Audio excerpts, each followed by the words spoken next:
It's Friday, October 5th, 2018, and it's time for my week 17 CFL predictions. That's right, 17. 17 weeks. I did the predictions last week, but the video didn't go right. So it didn't end up on YouTube. so I went 3-1 last week. You're just going to have to take my word for it. If you don't want to, you don't have to, but I'm sticking with it. It's like I have the video proof, but you're going to have to come to my house to see it. I'm not telling anybody where I live. It's not something you want to put on the internet. So, at this rate, let me get my notes here. I am 26-15 on the year. So let's roll right into this. We've got a weird schedule. We got a Friday game, a Saturday game, no Sunday games, 2 Monday games. Don't know what's going on, but we got a lot of stuff to talk about. Now, the only team that looks like they are not playing this week would be, looks like, no, Winnipeg's playing. So who am I thinking of here? And it's like we got Toronto, we got Calgary, we got Montreal. It's like, no, BC's in this too. So, I don't know. It's like it's going to be somebody from last week. It looks like Hamilton's not going to be with us this week playing. So that's all right. Hamilton pretty much stomped on. That was the game I got wrong. Maybe that's why I'm blind. No, I got Hamilton right because I picked him to beat BC. But Winnipeg killed Edmonton last week, which was kind of surprising. So we're going to get into this tonight's game. Winnipeg at Ottawa. Very close game. These two teams are Ottawa 8-5, Winnipeg 7-7. Ottawa still, to me, is one of those teams I don't know who's going to show up. I just don't. I have a real hard time knowing if Harris is going to do really good, or Powell, to me, is the one I always have the hardest time with. Because sometimes Powell looks like a rock star, and other times he rushes, 9 times for 22 yards or something. So what Powell is going to show up today, what Harris is going to show up today, I don't know. Being that it's in Ottawa, and I'll give Ottawa the edge here. But Winnipeg, this is a very winnable game for Winnipeg. Last week, Winnipeg pretty much put the screws to Edmonton. I mean, they really did. Beat them 30-3. There's no way I thought a team that has, Riley on it would get killed 30-3. I mean, to not even put a major up on the board. That's tough for me to think, but it's like he's got a lot of injuries at the wide receiver position. And when you take away his weapons, he looks a little bit more mortal. But Winnipeg will probably not beat Ottawa, being that it's in Ottawa, so I'll take Ottawa in that game. Toronto at BC. Toronto is starting still McLeod, Bethel, Thompson. BC starting Jennings. Lele is still out with the injury. Jennings didn't look good last week. Threw 3 picks. That's not good. Fajardo, I think Fajardo or something like that. He looked better. He was like 7-12 for 60-some yards and a touchdown. So I'm not sure why Jennings is getting the start. But if Jennings doesn't do good early, look for him to pull him quick and probably put in Fajardo. But being that Toronto is not on a real good streak and Wilder is not going to play, they have Dexter McCluster and they have a couple of other running backs. But McLeod, Bethel, Thompson, he had a few real good games early in his starting career in Toronto, and he has looked very average at this point, and sometimes below average. Jennings, I'm not a big believer in Jennings, but I'm also not that big of a believer in Fajardo either. This, to me, is going to be a battle of mediocre quarterbacks at their greatest.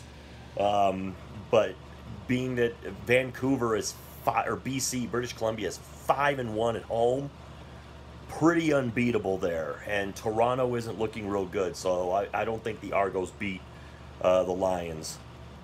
So I'll take the Lions over Toronto. The Lions are getting 7 points. That could be about right. I don't think a lot of points are going to be put up here unless there's turnovers and maybe the defense puts up some points. Then you skip Sunday completely and you go to Monday. And Monday has an 11 a.m. and a 2 p.m. game. So is it a holiday in Canada? Because, those seem like holiday games, man, where it's like, yeah, it's holiday and we're going to watch some football. But you have Calgary at Montreal. Manziel is starting, and he's looking better every single week, but he's still not quite there yet. And he's facing the best team. But here's the thing about Calgary. Will Calgary start to rest some players? Because they've already clinched a home playoff spot. So are they going to start to rest guys and maybe not overextend themselves?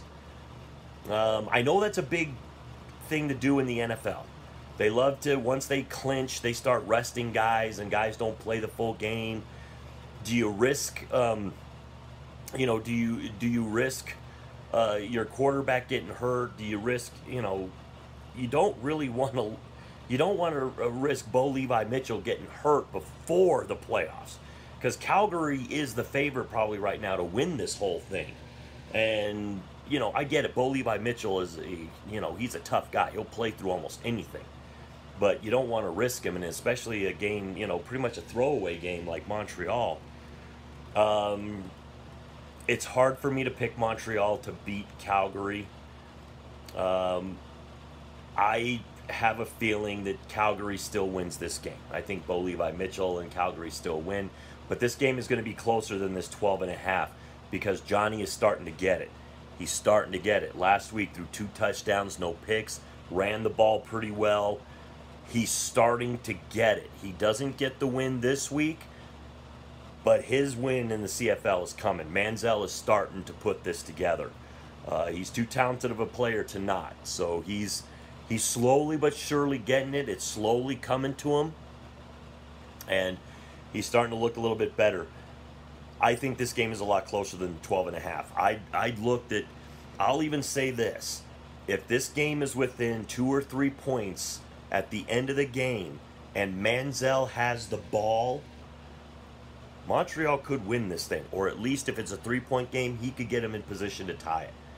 So I'm telling you right now, if this game is that close and Manziel has the ball last, Montreal could squeak this out. But I'm going to take Calgary. I'm going to say that Calgary's team is still too strong. Edmonton at Saskatchewan. I read an article saying that Edmonton might be in a little bit of trouble. They have a lot of wide receivers banged up. Their top wide receiver is out. And Riley is, he's one of the commenters, and it said he's like the Aaron Rodgers of Canada. And Edmonton's colors are pretty close to Green Bay's. So they kind of rated on a scale of 1 to 10, 10 being the highest. How worried should Edmonton be about maybe not making the playoffs? And a lot of the experts were up there at this, 7 to 9 range. And the one guy even said, one of the guys even said, he goes, if it wasn't for Riley, it would be a 10. But because they have Riley, I'm not going to put him at the extreme. But Saskatchewan is playing lights out. Collaros is playing real good. Remember, Saskatchewan might have a really good record, a much better record, if they didn't lose Collaros for a good chunk of this year. Collaros is a really good quarterback. He had a great game last week. And I don't see Edmonton turning around their fortunes. They've lost 3 out of the last 4. I don't see them turning around their fortunes in Saskatchewan with Collaros playing as well as he is. But you can never count out a team that has a quarterback like Riley.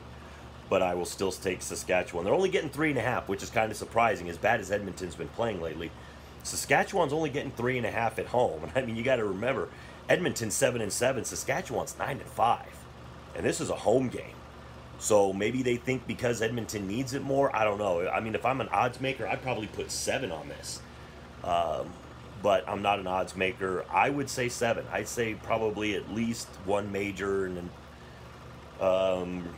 I just think that Saskatchewan's got the much better team. And Edmonton's not playing well right now. And you have to go to Saskatchewan and turn around your fortunes.